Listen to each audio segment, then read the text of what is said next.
Welcome to Lasha cooking channel.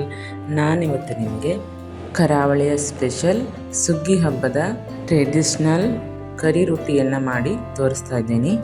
ಹಾಗೆ video start ಮಾಡಲಿಕ್ಕಿಂತ ಮೊದಲು ನೀವು ಇದೇ ಮೊದಲ ಬಾರಿಗೆ ನಮ್ಮ ಚಾನಲನ್ನು ನೋಡ್ತಾ ಇದ್ದರೆ ದಯವಿಟ್ಟು ನಮ್ಮ ಲಾಶಾ ಕುಕಿಂಗ್ ಚಾನಲನ್ನು ಸಬ್ಸ್ಕ್ರೈಬ್ ಮಾಡ್ಕೊಳ್ಳಿ. ಹಾಗೆ ನಿಮ್ಮ ಫ್ರೆಂಡ್ಸ್ ಆ್ಯಂಡ್ ಫ್ಯಾಮಿಲಿಗೂ ಕೂಡ ಶೇರ್ ಮಾಡೋದನ್ನು ಮರಿಬೇಡಿ. ಬನ್ನಿ ಇದನ್ನು ಹೇಗೆ ಮಾಡೋದು ಅಂತ ತೋರಿಸ್ಕೊಡ್ತಾ ಇದ್ದೀನಿ. ಮೊದಲಿಗೆ ನಾನಿಲ್ಲಿ ಅಕ್ಕಿಯನ್ನು ನೆನೆ ಹಾಕಿರ್ತಾ ಇದ್ದೀನಿ. 1 ಗ್ಲಾಸ್ ಕೆಂಪಕ್ಕಿಯನ್ನು ನಾನು ತಗೊಂಡು ಅದ್ರ ಜೊತೆಗೆ ಸೋನಾ ಮಸೂರಿ 1 ಗ್ಲಾಸ್ ರೈಸನ್ನು ಸೇರಿಸ್ಕೊಂಡ್ಬಿಟ್ಟು ನಾನು ಇದನ್ನು ಚೆನ್ನಾಗಿ 3ರಿಂದ 4 ಬಾರಿ ವಾಶ್ ಮಾಡ್ತಾಯಿದ್ದೀನಿ. ನೀವು ಬೇಕಿದ್ದರೆ ಇಲ್ಲಿ ಸಾದಾ ರೈಸ್, ರೇಷನ್ ರೈಸ್ ಬರುತ್ತಲ್ಲ ಅದನ್ನು ಸೇರಿಸಿ ಮಾಡ್ಕೊಳ್ಬೋದು. ಹಾಗೆ ತೊಳೆದ್ಬಿಟ್ಟು ಅದಕ್ಕೆ 4 ಗ್ಲಾಸಷ್ಟು ನೀರನ್ನು ಸೇರಿಸಿ ಒಂದು ರಾತ್ರಿ ನೆನೆ ಹಾಕಿ ಇಡ್ತೀನಿ. ಸುಮಾರು 6 ತಾಸಾದರೂ ಇದು ನೆನೆಬೇಕು.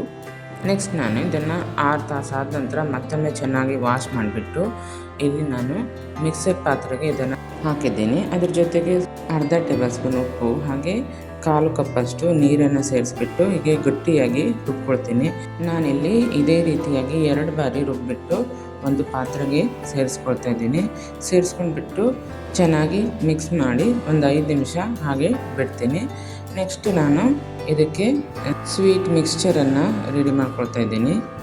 ಮೊದಲಿಗೆ ನಾನಲ್ಲಿ 1 ಬೌಲಷ್ಟು ತೆಂಗಿನಕಾಯಿ ತುರಿಯನ್ನು ತುರಿದ್ಬಿಟ್ಟು ಇಟ್ಕೊಂಡಿದ್ದೀನಿ. ಹಾಗೆ ಕಟ್ ಮಾಡಿರುವಂಥ 1 ಈರುಳ್ಳಿಯನ್ನು ಕೂಡ ಚಿಕ್ಕದಾಗಿ ಕಟ್ ಮಾಡಿದ್ದು ಅದನ್ನು ಕೂಡ ಸೇರಿಸ್ಕೊಂಡಿದ್ದೀನಿ. ಹಾಗೆ 1 ಟೇಬಲ್ ಸ್ಪೂನಷ್ಟು ಜೀರಿಗೆ ಹಾಗೆ 1/4 ಟೇಬಲ್ ಸ್ಪೂನಷ್ಟು ಉಪ್ಪನ್ನು ಕೂಡ ಸೇರಿಸಿ ಹಾಗೆ 1 ಹಿಡಿಯಷ್ಟು ಗೋಡಂಬಿ ಹಾಗೆ 5ರಿಂದ 6 ಒಣ ದ್ರಾಕ್ಷಿಯನ್ನು ಕೂಡ ಸೇರಿಸಿದ್ದೀನಿ.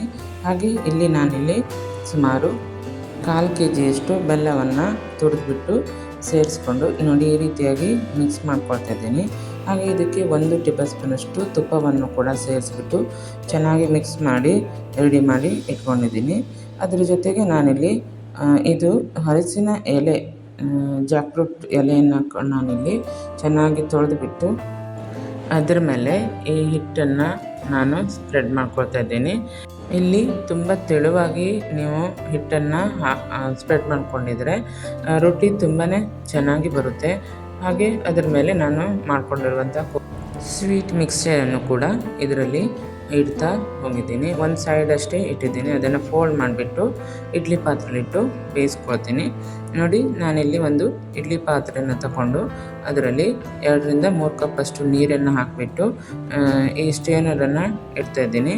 ನೆಕ್ಸ್ಟ್ ನೋಡಿ ಒಂದೊಂದೇ ರೊಟ್ಟಿಯನ್ನು ತೊಗೊಂಡ್ಬಿಟ್ಟು ಈ ರೀತಿಯಾಗಿ ಫೋಲ್ಡ್ ಮಾಡಿ ಅದನ್ನು ಇಡ್ತಾ ಹೋಗ್ತಾಯಿದ್ದೀನಿ. ಎಲ್ಲವನ್ನು ಕೂಡ ಇದೇ ರೀತಿಯಾಗಿ ನಾನು ಇಡ್ಲಿ ಪಾತ್ರೆಯಲ್ಲಿ ಇಟ್ಬಿಟ್ಟು ನೆಕ್ಸ್ಟ್ ಅದನ್ನು ಒಂದು ಅರ್ಧ ಗಂಟೆ ಅದನ್ನು ಬೇಯಿಸ್ಕೊಳ್ತೇನೆ. ನೋಡಿ ಈಗ ಎಲ್ಲವೂ ಕೂಡ ರೆಡಿಯಾಗಿದೆ. ಇದನ್ನು ಚೆನ್ನಾಗಿ ಬೇಯಿಸ್ಕೊಳ್ಬೇಕು ನಾವು. ನಿಮಗೆ ಈ ರೀತಿ ಹಲಸಿನ ಎಲೆ ಸಿಕ್ಕಿಲ್ಲ ಅಂತಂದರೆ ಬೇರೆ ರೀತಿಯ ಹಲಸಿನ ಎಲೆ ಅಥವಾ ಬಾಳೆ ಎಲೆ ಇದರಿಂದನೂ ಕೂಡ ನೀವು ಇದನ್ನು ಮಾಡಿ ತಿನ್ಬೋದು. ನೋಡಿ ಈಗ 20 ನಿಮಿಷ ಆಗಿದೆ. ಇದು ಚೆನ್ನಾಗಿ ಬೆಂದಿದೆ.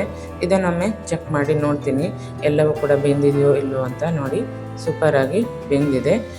ನೋಡಿದ್ರಲ್ವ ನಮ್ಮ ಕರಾವಳಿಯ ಸ್ಪೆಷಲ್ ಟ್ರೆಡಿಷ್ನಲ್ ಸುಗ್ಗಿ ಹಬ್ಬದ ಕರಿ ರೊಟ್ಟಿ ಮಾಡೋದು ಹೇಗೆ ಅಂತ. ಆಹಾ, ಬಿಸಿ ಇರುವಾಗಲೇ ಈ ರೊಟ್ಟಿಗೆ ತುಪ್ಪವನ್ನು ಸೇರಿಸಿ ತಿಂತಾಯಿದ್ರೆ ಅದರ ಮಜವೇ ಬೇರೆ.